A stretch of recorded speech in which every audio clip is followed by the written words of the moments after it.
Sa isang payak na bayan sa lalawigan ng Batangas, nakatira si Micaela, 27 taong gulang.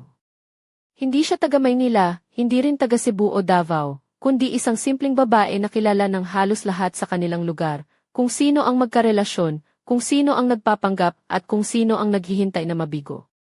Nagtatrabaho siya sa isang maliit na advertising agency sa bayan ng Lian. Araw-araw ay punong-puno ng Photoshop, kape, at mga kliyenteng may mga eksentrikong hiling. Kasama niya sa opisina ang mga katrabaho na madamdamin magsalita tungkol sa mga tsismis ng iba, na para bang teleserye lang ang buhay nila, ang kanyang pag-ibig ay naging katatawanan na lang. Isang anekdota na inuusap niya na may ngiti pero may pait.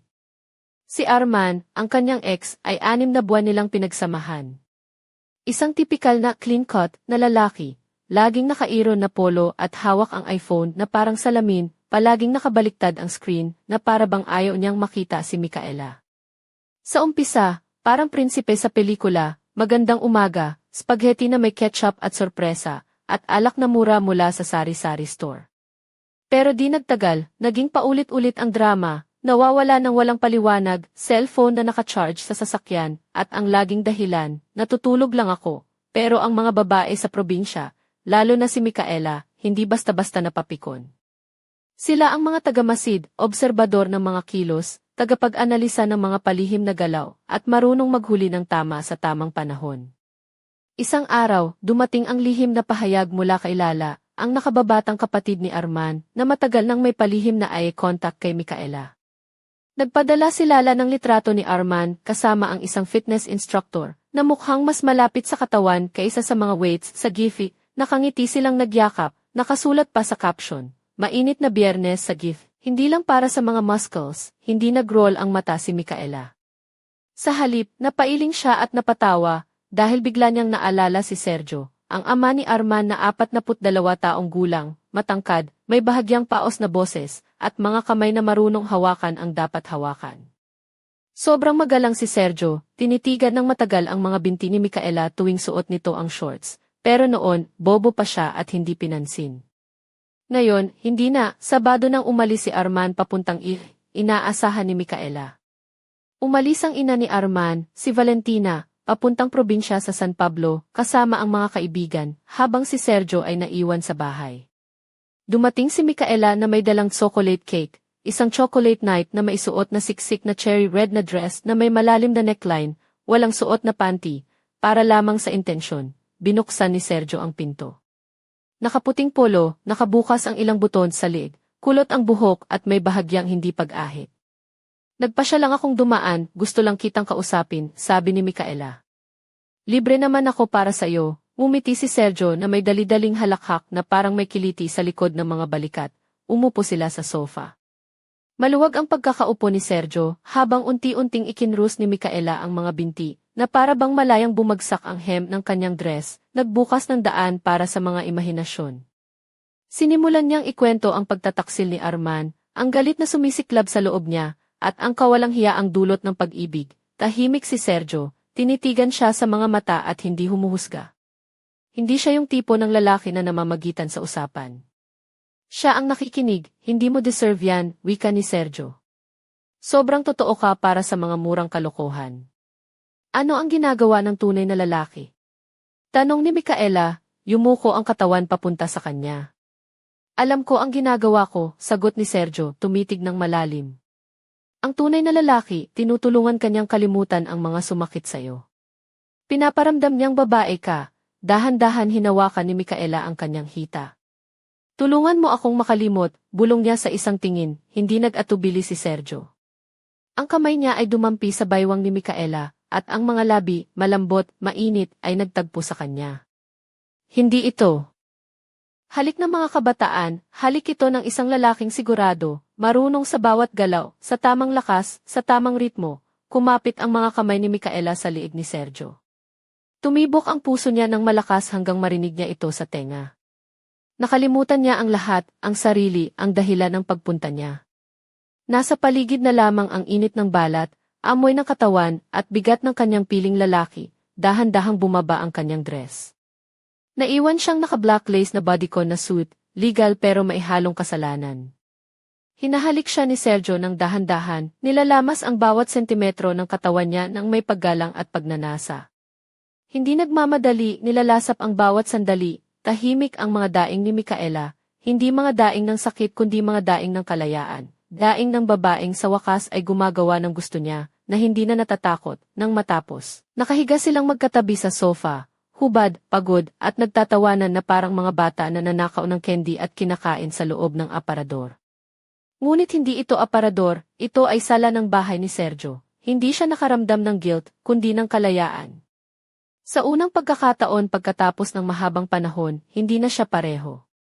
Hindi dahil nakipagtalik siya sa ama ng kanyang ex, kundi dahil naramdaman niya kung sino siya talaga. Hindi ang batang iniwan, kundi isang babaeng nais, matapang, at mapanganib, habang naglalakad si Micaela sa mga kalye ng Lian. Ang bawat hakbang ay waring entablado. Buhok niya ay nakabun, mga labi may kulay na tahimik pero malakas, at mga salamin sa mata na may bahagyang pagkasuklam. Si Arman ay unti-unting bumalik sa buhay niya, klasikong istorya. Nang maramdaman niyang hindi na siya naghahanap, nagsimula siyang mag-text, ngunit si Sergio, hindi nag-text, kumilos siya. Isang Martes, 6:32 ng gabi, dumating ang simpleng mensahe, nasa bahay ako mag-isa. Magdala ka ng mas matapang kaysa tsokolate. Ngumiti si Micaela at kinuha ang pulang damit na may bukas na likod, walang manggas, walang panty. Ang katawan ay may bahagyang langis, ang dibdib ay nakataas, ang buhok ay malambot at bahagyang basa, ang mga paa ay naka-high heel. Hindi siya naglalakad papunta sa lalaki, parang lumilipad siya. Binuksan ni Sergio ang pinto, walang sabi, tanging tingin na parang gutom sa inihandang hapunan. Naglakad sila papunta sa kusina kung saan tahimik na tumutugtog ang lumang radyo. May isang baso at isang garapon ng homemade cherry wine. May dala ka bang dessert? Tanong ni Sergio. Dessert ay naka-high heel ngayon, sagot ni Micaela. Bigla siyang niyakap ni Sergio. Hindi marahas, ang mga kamay ay dumula sa likod niya habang ang isa ay nakaposisyon sa baywang. Nagsimula silang magtagpo, halos naghalo ang kanilang mga katawan. Bumulong si Sergio, hindi ka aalis ngayong gabi. Hindi siya aalis, naglakad sila papuntang kwarto. Ang kumot sa kama ay may pattern ng mga diamond, napakaayos para sa mga gagawin nila. Pinatong niya si Micaela ng nakadapa, dahan-dahang inangat ang palda. Dumulas ang mga palad niya sa mga hita ni Micaela, na bahagyang yumuko, na parang nag-aanyaya, hindi siya nagmadali. Bawat kilos ay parang isang laro ng chess.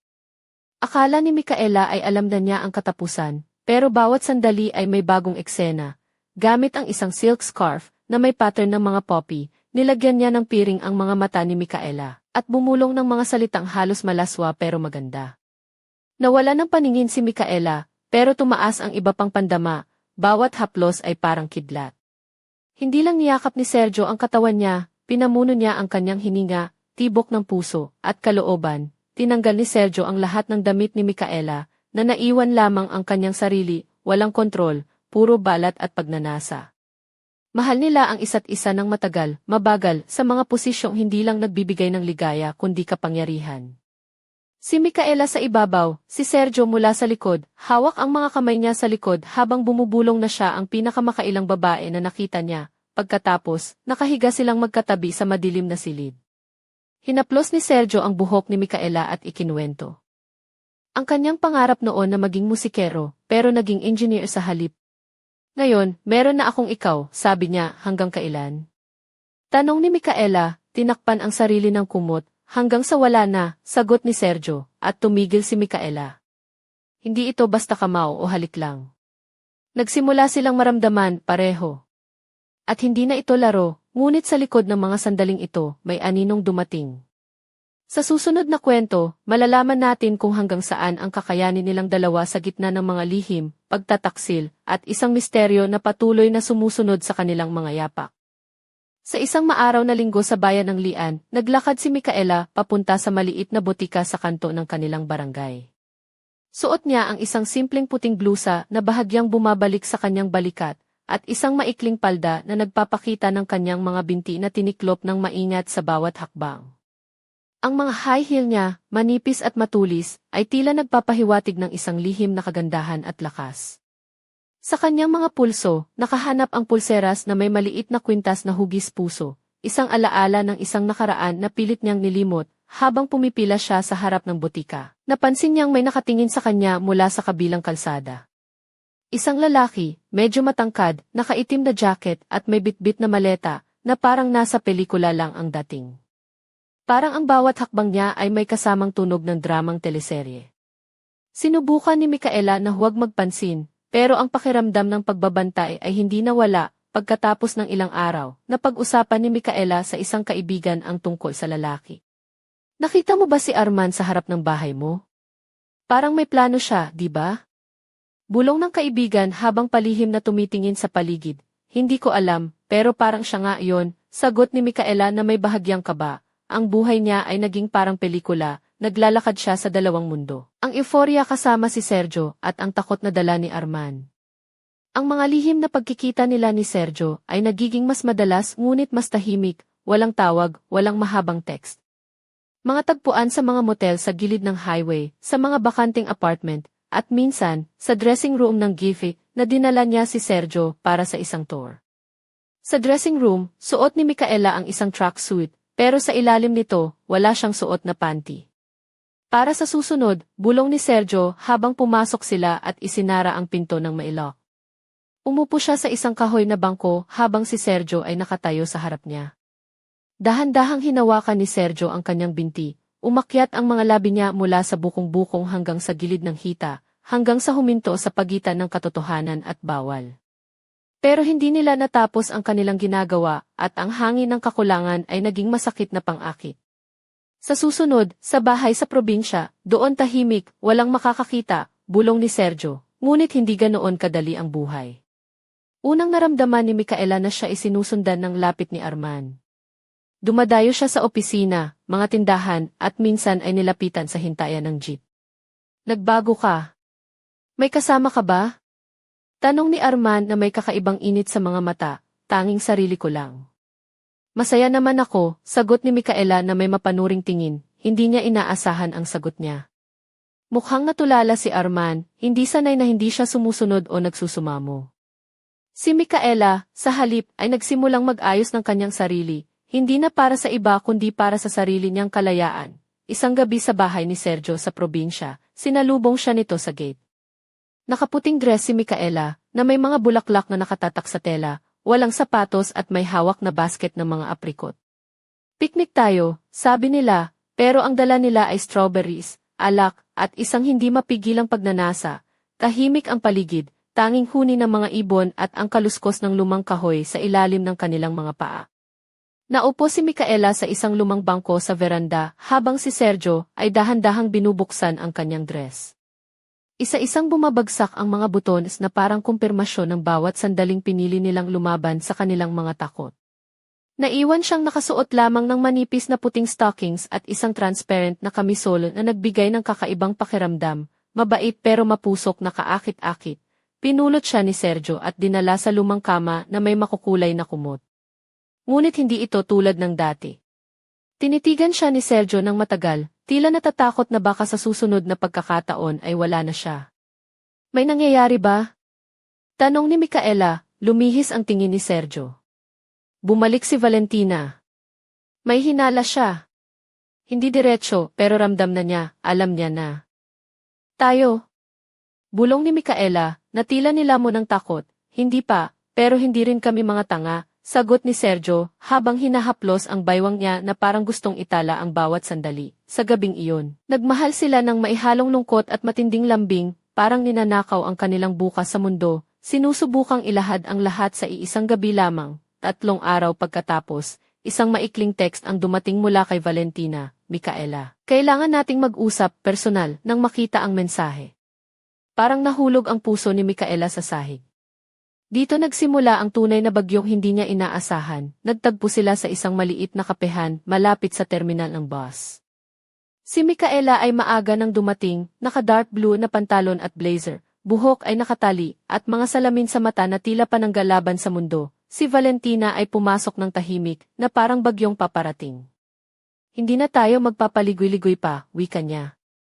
Ikaw ang magsasabi o ako na ang maghukay ng bawat katotohanan. Tahimik si Micaela hanggang sa mabali ang kanyang loob. Totoo, bulong niya. Hindi ko pinagsisisihan. Gusto ko lang maramdaman, tahimik na nakinig si Valentina, mukha ay parang bato. Nakikita ko siya sa mga mata mo. Mahal ka niya, hindi lang basta nakipagtalik, sabi niya bago umalis ng walang paalam. Si Micaela ay naiwan, parang nasunog sa loob, parang isang palayan pagkatapos ng apoy, at sa unang pagkakataon. Nagtaka kung hindi ba sobra na ang kanyang ginawa. Sa mga sumunod na araw, ang bawat pagkikita nila ni Sergio ay naging isang laro sa minahan. Hindi nila alam kung kailan muling mahuhuli o matutuklasan ang kanilang lihim. Ngunit habang lumalalim ang kanilang pagsasama, unti-unting napagtanto ni Micaela na hindi na ito basta pagnanasa. Minsan, namimiss niya si Sergio hindi dahil sa halik kundi dahil sa tinig, sa galaw, sa paraan ng paghaplos ng kanyang mga daliri sa buhok niya. Minsan, natulog siya sa isang lumang polo niya, isang regalo mula kay Sergio. Hindi na ito paghihiganti, kundi pagmamahal, isang takot na aminin pero totoong nararamdaman. Isang umaga, inimbitahan siya ni Sergio na magpunta sa Maynila para maglakad-lakad, isang pagkakataon na maging normal sa mata ng karamihan. Nakamahabang coat si Micaela, nakasuot ng simpleng damit at stocking, mga boots na may makapal na takong. Tahimik si Sergio sa pagmamaneho, paminsan-minsan ay tinitigan siya at ngumiti. Ito ang ibang bersyon nila, mas tahimik, malalim at payapa. Naglakad sila sa Intramuros, umiinom ng kape sa mga take-out cup. Nagpipicture para sa kanilang mga sarili. Sa unang pagkakataon, hinawakan ni Micaela ang kamay ni Sergio sa publiko, at hindi siya nag-alala sa mga titig. Alam mo, sabi ni Sergio, hindi ako nagsisisi. Dati, nakaramdam ako ng guilt, pero naintindihan ko, hindi ka pagkakamali. Isa kang totoong babae sa buhay ko, ngumiti si Micaela, ngunit ang puso niya ay kumakaba ng malakas dahil sa katotohanan sa kanilang lugar. Ang ganitong kwento ay hindi madaling matapos ng walang kapalit, at nangyari ang hindi inaasahan. Sa bayan ng Lian, sa harap mismo ng isang mall, nakita siya ng kaibigan ni Arman, ang tipong yung laging nakakaalam ng sobra, laging sumisigaw sa mga balitang hindi naman niya dapat malaman. Kinabukasan, nag-text ang kapatid ni Sergio. Anong ginagawa mo? Kasama mo ba ang asawa ng nanay ko? Doon tuluyang bumagsak ang lahat, tumawag si Valentina. Malamig ang boses, alam na ni Micaela na hindi na siya pwedeng magtago pa. Lumapit si Arman, may dalang bote ng alak at ngiting may kasamang pagkakasala. Pwede ba tayong mag-usap? Gusto niyang isara ang pinto, pero may bahagi sa puso niya na gusto pa ring marinig ang dahilan ng pagtataksil. Umupo silang dalawa. Nagsimulang magsalita si Arman tungkol sa kalituhan, pagiging tanga at pagkalimot sa kahalagahan ng pag-ibig. Sinubukan niyang halikan si Micaela, pero ang katawan niya ay nag-reject. Isang panlumo ang sumalubong sa halik na hindi na niya kayang tanggapin. Pasensya na, sabi niya, pero hindi na kita mahal. Tinanong ni Arman, paano kung hindi na siya bumalik? Paano kung iiwan ka niya, hindi alam ni Micaela. Ngunit alam niyang kahit na hindi bumalik si Sergio, hindi na siya magiging dati. Hindi na siya yung babaeng umiiyak, ngayon, siya ang babaeng nakangiti, nagsusuot ng stocking, at tuloy sa buhay. 3 linggo ng katahimikan ang dumaan. Walang tawag, walang text mula kay Sergio. May mga usap-usapan na siya ay pumunta sa probinsya ng Laguna sa kapatid niya, o kaya sa Maynila. Ang mga tao sa Lian ay pilit na hindi napapansin, ngunit ang amoy ng problema ay malakas sa hangin. Si Micaela ay natutong huminga muli, mag-isa. Sa mga gabi na wala si Sergio, natutulog siya na nakabukas ang bintana, suot ang lumang polo niya, iniisip na baka pumasok siya, hawakan ang baywang niya, at bulungin na tapos na ang lahat at pwede na silang magkasama. Ngunit sa halip, si Arman ang dumating. Walang tawag, walang abiso. Isinuot ni Micaela ang kanyang robe at binuksan ang pinto. Si Arman, may dalang alak at ngiting may halong pagsisisi, ay nakatayo. Pwede ba akong pumasok? Tanong niya, pumayag siya, kahit alam niyang baka masaktan siya. Pumasok si Arman, nagmasid kung ayos pa ang lahat, sinalita ko na si Valentina. Ipinaliwanag ko na hindi ito isang biro o panloloko, ikaw ang totoong buhay ko, sabi niya. Ayaw ko nang marinig pa, sagot ni Micaela nang nakaupo sa kusina. Umalis na siya. Hindi na siya nag-iingay. Tulad ng isang tunay na babae na may tapang, sagot ni Arman. Umupo siya sa bangko habang si Arman ay nakatayo sa harap niya. Hindi kita hinihiling na agad-agad. Ayokong magpanggap. Gusto ko lang na nandito ka lang, wika niya. Gusto kong uminom ng tsaa, pakinggan ang tawa mo, at matulog sa tabi mo. Hindi sa iba, dagdag niya. Tumingin siya kay Arman nang may kakaibang liwanag sa mga mata. Hindi na dahil sa pagnanasa o paghihiganti, kundi dahil sa isang tunay na koneksyon. Hindi ko alam kung kailan tayo patawarin ang mundo, sabi niya. Walang pakialam basta ikaw ang makapagpatawad sa sarili mo, sagot ni Arman. Lumapit siya. Hinawakan ang mukha ni Arman at umiyak, hindi dahil sa sakit, kundi dahil sa paghinga muli ng kalayaan. Kinabukasan, nagising siya sa mga bisig ni Arman, suot ang maluwag na t-shirt, walang makeup, buhok magulo, at sa unang pagkakataon ay hindi niya naramdaman na ginagamit o marumi. Nararamdaman niyang ito ang kanya. Lumabas sila sa kanilang bakuran, hawak ang baywang ni Arman habang ang mga kapitbahay ay nagtitigan, may nagtataka, may nagdedesisyon, may nag-aalinlangan, pero si Micaela, nakatitig ng diretsyo sa hinaharap, isang babaeng gumawa ng sariling desisyon. Ngunit isang araw, habang nagkakape sa isang kainan sa labas ng bayan, biglang pumasok si Arman. Tumigil siya sa paghinga nang makita ang mga mata ni Arman na dumulas mula kay Micaela hanggang kay Sergio. Ang mga kamay nilang dalawa, ang baywang ni Micaela na nakadikit sa siksik na damit, seryoso ba kayo? Bulong ni Arman na parang kinakalabit ang kanyang pagkatao. Mas seryoso ka pa, tugon ni Sergio na may kumpiyansa. Hindi ka tunay na lalaki, sagot ni Arman, ginamit mo lang siya. Mas matanda ka pa sa akin, tumayo si Micaela ng mahinahon. Sino ba talaga ang gumamit dito? Hindi lang ako, sagot niya. Lumiko si Arman at umalis, tulad ng dati, hindi tinapos ang usapan. Ngunit sa gabing iyon, gising si Micaela sa kakaibang pakiramdam. Habang natutulog si Sergio, pumunta siya sa kusina, kumuha ng tubig, at biglang may ilaw ng sasakyan sa labas. Nakaparada ito, nakatitig sa bahay, ngunit hindi niya nakita ang mukha ng nakasakay. Paglingon niya sandali, biglang umandar ang sasakyan at umalis, hindi ito aksidente. Nararamdaman ni Micaela na sinusundan siya. May gustong malaman ang katotohanan, at siya rin, isang lihim na susubukan nilang tuklasin sa susunod na kabanata. Sa mga sumunod na araw, hindi na mapawi sa isip ni Micaela ang pangyayaring iyon sa kusina. Ang malamlam na ilaw ng sasakyan, ang anino sa loob nito, parang isang babala na hindi niya dapat baliwalain. Sa bawat paglakad niya sa paligid ng kanilang bahay sa lian, palaging nararamdaman niya ang malamig na tingin na sumusunod sa kanya. Parang may multo ng nakaraan na hindi nagpapahinga. Isang gabi, habang naglalakad si Micaela pauwi mula sa isang late-night shift sa advertising agency, suot ang kanyang paboritong itim na midi dress na may mga manipis na strap na bahagyang nagpapakita ng mga balikat at lig niya. Ang kanyang mga sapatos ay pulang stilettos na may kakaibang kinang sa ilalim ng ilaw ng poste.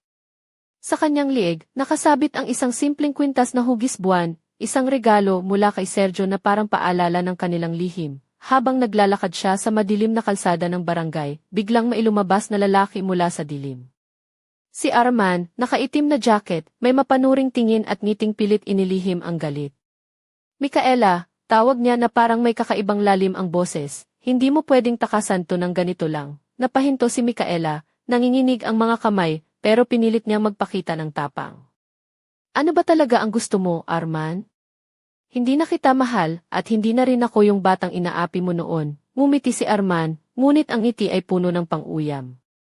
Hindi ito tungkol sa pagmamahal, Mika. Ito ay tungkol sa hustisya. Alam kong may mga lihim kang tinatago, at gusto kong malaman ang lahat. Hindi na siya nagtagal, lumapit si Arman ng mabilis at tinanggal ang pulang stilettos ni Micaela. Ngayon, walang takong, walang maskara. Totoo ka na ba talaga? Hindi makapaniwala si Micaela sa ginawa ni Arman, pero alam niyang hindi ito oras para umiyak. Kung gusto mong malaman ang totoo, halika dito. Ngunit hindi sa harap ng mga tao, dinala niya si Arman sa loob ng bahay, kung saan naghihintay si Sergio na may dalang baso ng alak at nakasuot ng puting polo na bahagyang nabuklat ang mga butones. Ang kanyang mga mata ay puno ng pag-aalala at determinasyon. Hindi mo kailangang gawin ito ng mag-isa, sabi ni Sergio sa mahinang tinig. Nagtagpo ang mga mata ni na Arman at Sergio, tila isang labanang hindi madidinig ngunit ramdam na ramdam. Hindi ako aalis hanggat hindi ko nalalaman ang buong katotohanan, sabi ni Arman, ngunit si Micaela ang siyang humarap sa kanila pareho. Hindi ako ang problema dito. Ang problema ay ang mga desisyon na ginawa natin, at ang mga sugat na pinili nating paghilumin o baliwalain. Nilapitan niya si Sergio. Hinawakan ang kanyang kamay at pagkatapos ay si Arman. Hindi ito tungkol sa pag-ibig o pagkakanulo lamang. Ito ay tungkol sa pagtanggap sa sarili at sa mga taong napasok sa buhay natin. Napailing si Arman at sa unang pagkakataon, tila napaisip siya ng malalim. ngunit bago pa man tuluyang magkasundo, may kumatok sa pintuan. Isang estranghero na may hawak na liham. Ang mga mata niya ay tila malamig at puno ng lihim, may para kay Micaela, sabi ng estranghero, na nagdulot ng panibagong tensyon sa silid. Binuksan ni Micaela ang liham.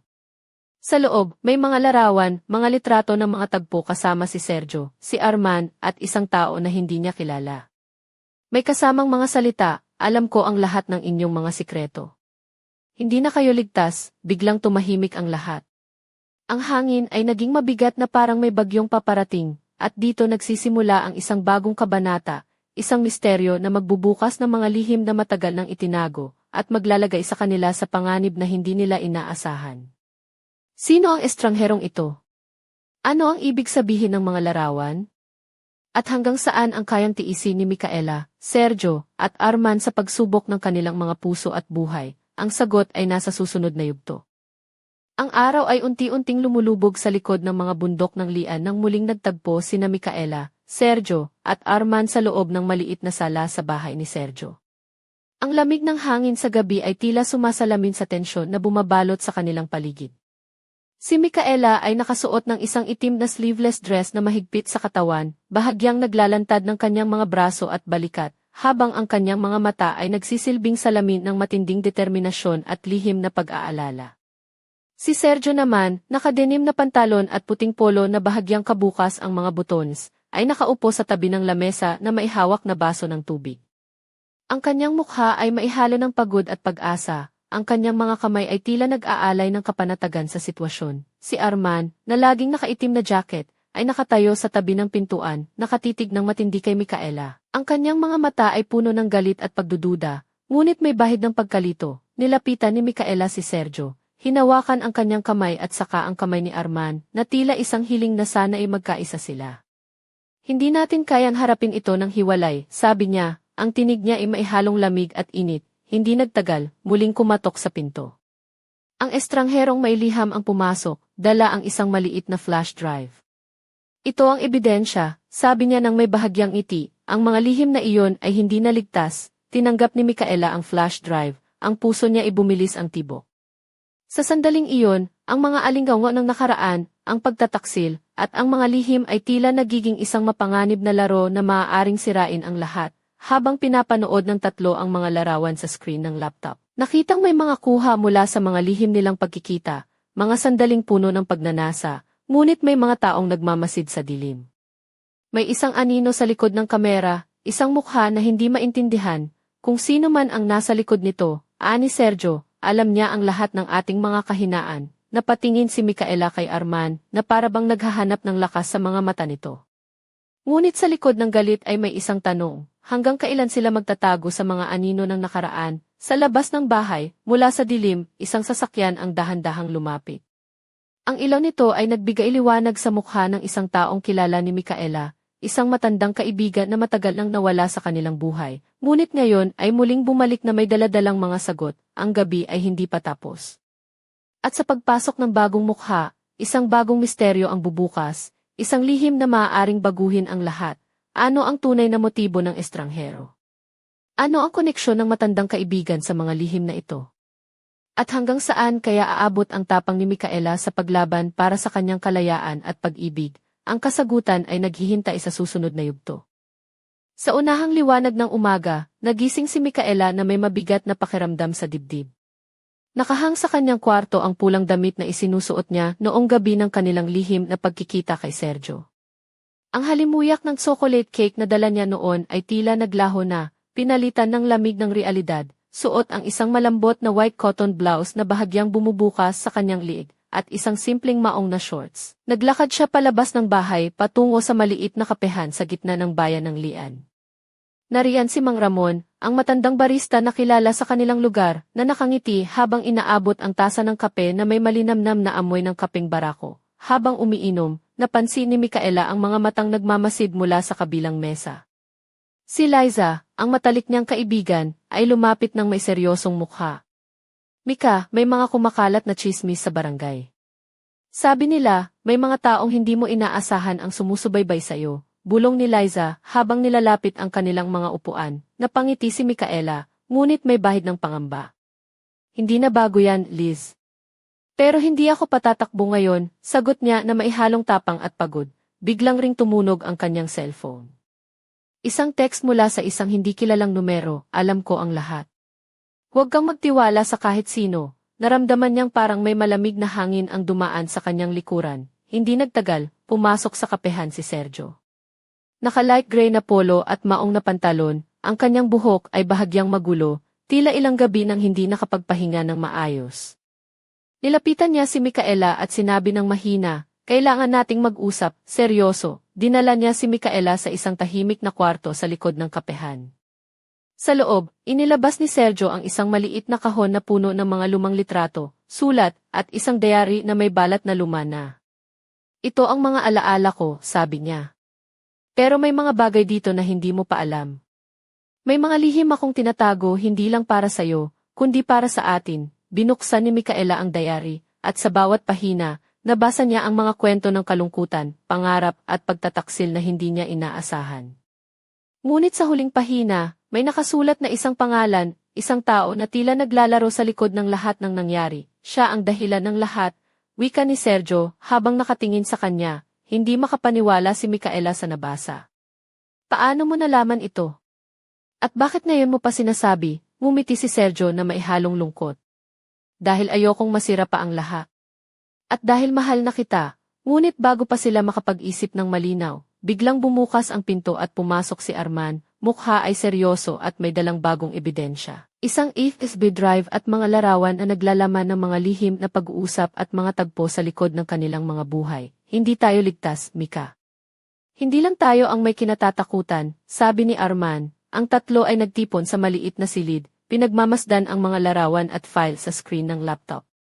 Ang bawat imahe ay tila palatandaan ng isang mas malalim na bangungot na kanilang kinakaharap. Sa labas, ang hangin ay humahalimuyak ng isang bagyong paparating, isang bagyong magdadala ng mga sagot, ngunit pati na rin ng mas maraming tanong. At sa likod ng lahat, may isang anino na patuloy na sumusubaybay sa bawat hakbang nila, naghihintay ng tamang pagkakataon upang lumabas at baguhin ang kanilang mga buhay magpakailanman, hanggang kailan magtatagal ang kanilang lihim. At sino ba talaga ang nasa likod ng mga anino ng nakaraan? Ang sagot ay magbubukas sa susunod na yugto ng kanilang kwento.